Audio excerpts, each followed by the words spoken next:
ಶಾಂತಿ ವೀಕ್ಷಕರ ಅಭಿಮಾನಿಗಳೇ, ಗುರುಮಕ್ಕಳೇ, ಭಕ್ತರೇ, ಇವೆಲ್ಲರಿಗೂ ಒಳ್ಳೆದಾಗ್ಲಿ. ಕಷ್ಟಗಳು, ಸಮಸ್ಯೆಗಳು, ಬಾಧೆಗಳು ಪ್ರತಿಯೊಬ್ಬರಿಗೂ ಇರುತ್ತೆ. ಪ್ರತಿ ಜೀವಿಗೂ ಈ ಕಷ್ಟಗಳು ಅನ್ನೋದು, ಸಮಸ್ಯೆಗಳನ್ನೋದು, ನಷ್ಟ ಅನ್ನೋದು ತುಂಬ ಇರುತ್ತೆ. ಆದರೆ ಪ್ರಾಣಿ ಪಕ್ಷಿಗಳು, ಗಿಡ ಮರ ಬಳ್ಳಿಗಳು ಕೇವಲ ಆಹಾರಕ್ಕಾಗಿ ಹೋರಾಟ ಮಾಡ್ತವೆ. ಬೆಳಗ್ಗೆ ಪಕ್ಷಿಗಳು ತಮ್ಮ ಗೂಡಿಂದ ಹೊರಗಡೆ ಬಂದರೆ, ಬೆಳಗ್ಗೆ ಒಂದು 4:15, 5 ಗಂಟೆ, 5:30, 6 ಗಂಟೆ ಒಳಗೆ ಪಕ್ಷಿಗಳು ತಮ್ಮ ಗೂಡುಗಳಿಂದ ಹೊರಗಡೆ ಹೋಗ್ತವೆ. ಪಕ್ಷಿಗಳು ಗೂಡುಗಳಿಂದ ಹೊರಗಡೆ ಹೋದರೆ ಆಹಾರಕ್ಕಾಗಿ ಹೋರಾಟ ಮಾಡ್ತವೆ.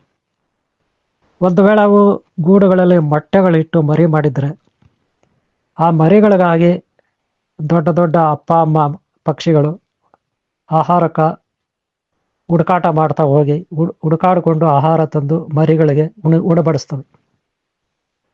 ಅನಂತರ ಅವು ನೆಮ್ಮದಿಯಾಗಿ ಸಂಜೆ 5:00ವರೆಗೆ ಗೂಡು ಸೇರ್ಕೊತವೆ. ಅಪ್ಪ ಆದವಳು ಎಲ್ಲೋ ಬೇರೆ ಕಡೆ ಇರ್ತಾಳೆ, ವಾಸ ಮಾಡ್ತಾರೆ. ತಾಯಿ ಆದವಳು ಆ ಗೂಡಿನಲ್ಲಿ ವಾಸ ಮಾಡ್ತದೆ, ತಾಯಿ ಮಕ್ಕಳ ಜೊತೆ. ಹಾಗೆ ಕೆಲವೊಂದು ಪಕ್ಷಿಗಳು ತಾಯಿ ವಾಸ ಮಾಡೋದಿಲ್ಲ, ತಂದೆ ವಾಸ ಮಾಡ್ತಾರೆ ಮಕ್ಕಳ ಜೊತೆ. ಇದು ಪಕ್ಷಿಗಳ ವೈಶಿಷ್ಟ್ಯ.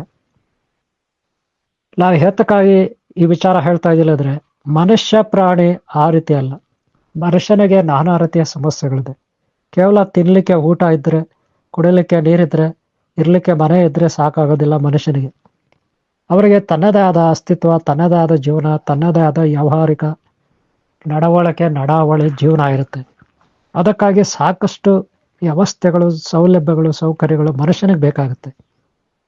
ಮನುಷ್ಯನಿಗೂ ಪಕ್ಷಿಗಳಿಗೂ ಒಂದೇ ಇರೋದಿಲ್ಲ.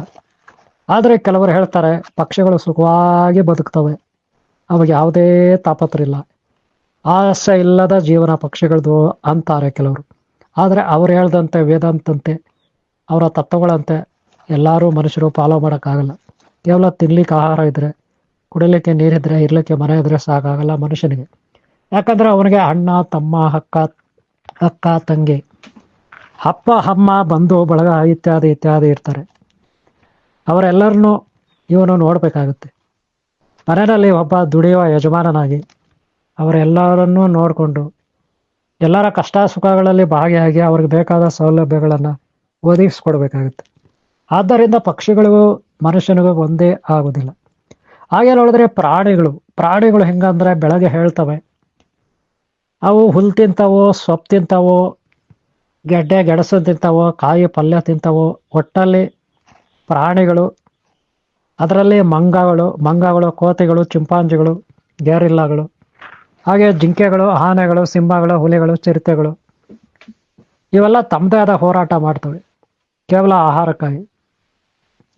ಆದರೆ ಅವು ಕೂಡ ಮಕ್ಕಳು ಮರಿಯನ್ನು ಮಾಡ್ತವೆ, ಅವುಗಳದೇ ಆದ ಸಂಸಾರ ಇರುತ್ತೆ, ಆದರೂ ಹೋರಾಟ ಮಾಡ್ತವೆ.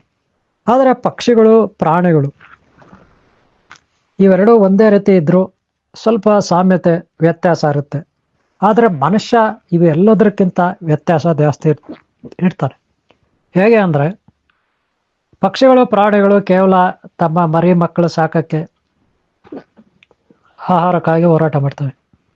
ಆದರೆ ಮನುಷ್ಯ ನಾನಾ ರೀತಿಯ ಸಮಸ್ಯೆಗಳಲ್ಲಿ ಸಿಕ್ಕಾಕೊಂಡು ಒದ್ದಾಡ್ತಿರ್ತಾನೆ.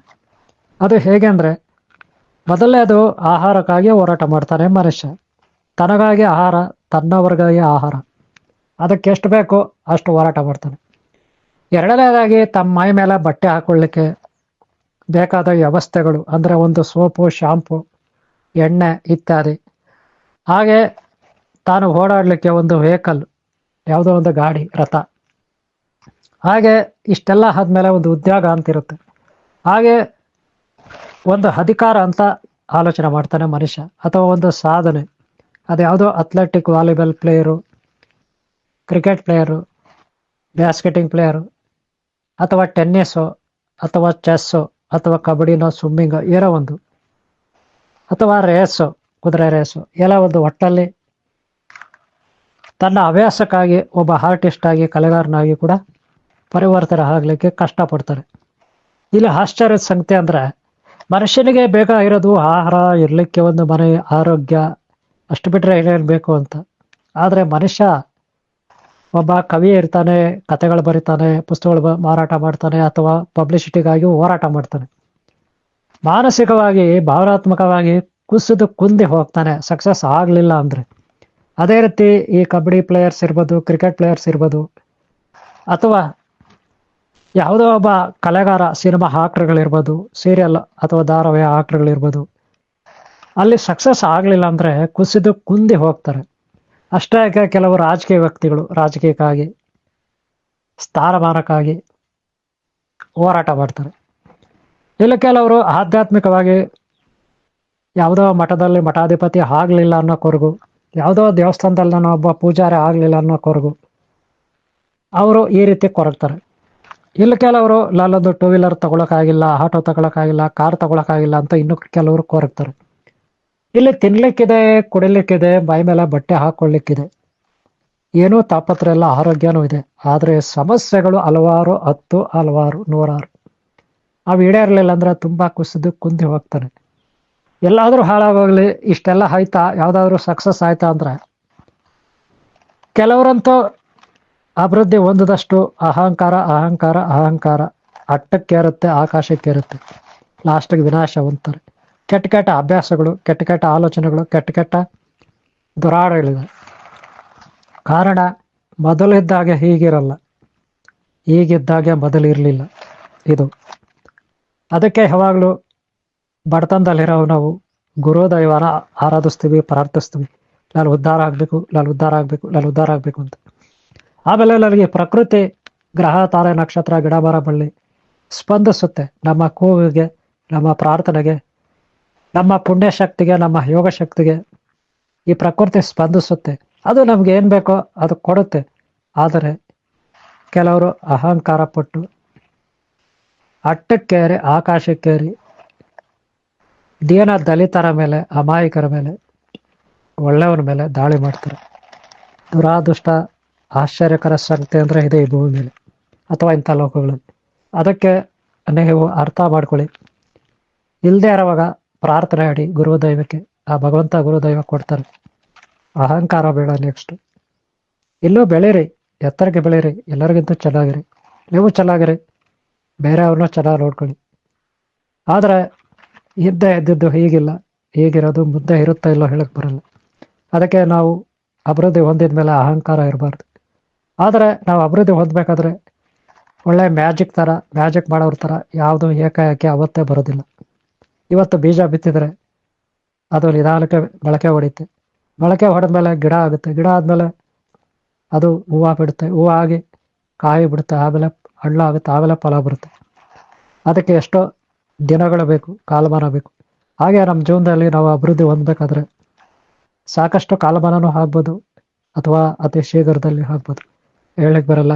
ನಮಗೆ ಮಾತ್ರ ತಾಳ್ಮೆ ಇರಬೇಕು. ತಾಳ್ಮೆ ಇದ್ರೆ ಖಂಡಿತ ನಾವು ಉದ್ಧಾರ ಆಗ್ತೀರಿ. ಇದಕ್ಕೆ ಬೇಕಾಗಿರೋದು ದೈವಭಕ್ತಿ, ಗುರುಭಕ್ತಿ, ತಾಳ್ಮೆ ಅಂತಿದ್ರೆ ಖಂಡಿತ ನಾವು ಜೀವನದಲ್ಲಿ ಸಕ್ಸಸ್ ಆಗ್ತೀವಿ. ಅದಕ್ಕಾಗಿ ನಾವು ಕಾಯ್ಬೇಕು. ಒಂದಿಲ್ಲ ನಾವು ಯಶಸ್ಸೆಲ್ಲ ಕಾಣ್ತೀವಿ ಅನ್ನೋ ಆತ್ಮಸ್ಥೈರ್ಯ ನಮ್ಮಲ್ಲಿ ಇರಬೇಕು. ಅದು ತಾಳ್ಮೆ ಇಟ್ಕೊಂಡು ಖಂಡಿತ ಆಗ ನಾವು ಉದ್ಧಾರ ಆಗ್ತೀವಿ. ಆದರೆ ಮಿತವಾದ ಜೀವನ, ಸರಳವಾದ, ಸುಂದರವಾದ, ಸತ್ಯವಾದ ಜೀವನ ಆಗಿರ್ಬೇಕು. ಅದಕ್ಕೆ ಸತ್ಯಂ ಶಿವಂ ಸಿದ್ಧರು ಅಂತ ಹೇಳ್ತಾರೆ. ಓಕೆ ಅವರೇ, ಧೈರ್ಯದಿಂದ ಇರಿ, ಧೈರ್ಯವನ್ನು ಇಟ್ಕೊಳ್ಳಿ, ಆತ್ಮಸ್ಥೈರ್ಯ ಇಟ್ಕೊಳ್ಳಿ, ಒಂದು ನಂಬಿಕೆ ಇಟ್ಕೊಳ್ಳಿ, ವಿಶ್ವಾಸ ಇಟ್ಕೊಳ್ಳಿ. ಯಾವತ್ತೂ ಆತ್ಮಸ್ಥೈರ್ಯ ಕಳ್ಕೋಬಾರ್ದು. ಖಂಡಿತ ನಾವು ಗುರಿ ಬಿಡ್ತೀವಿ. ತಾಳ್ಮೆ ಇರಲಿ, ಯಾವುದೇ ಸಂದೇಹ ಬೇಡ. ಇಷ್ಟು ಹೇಳ್ತಾ ಈ ವಿಡಿಯೋ ಮುಗಿಸ್ತಾ ಇದ್ದೀನಿ. ನೀವೆಲ್ಲರೂ ಒಳ್ಳೆಯದಾಗಲಿ. ಓಂ ಶಾಂತಿ, ಓಂ ಶಾಂತಿ, ಓಂ ಶಾಂತಿ. ಈ ವಿಡಿಯೋ ಇಷ್ಟ ಆದರೆ ಒಂದು ಲೈಕ್ ಮಾಡಿ, ಹಾಗೆ ಇಲ್ದಿರ ಭಾಗ ನೋಡಿ, ಮುಂದಿನ ಭಾಗ ನೋಡಿ. ಎಲ್ಲರೂ ಒಳ್ಳೆಯದಾಗಲಿ. ಲೈಕ್ ಮಾಡೋದು ಮರಿಬೇಡಿ, ಸಬ್ಸ್ಕ್ರೈಬ್ ಆಗೋದು ಮರಿಬೇಡಿ. ಓಂ ಶಾಂತಿ, ಓಂ ಶಾಂತಿ, ಓಂ ಶಾಂತಿ.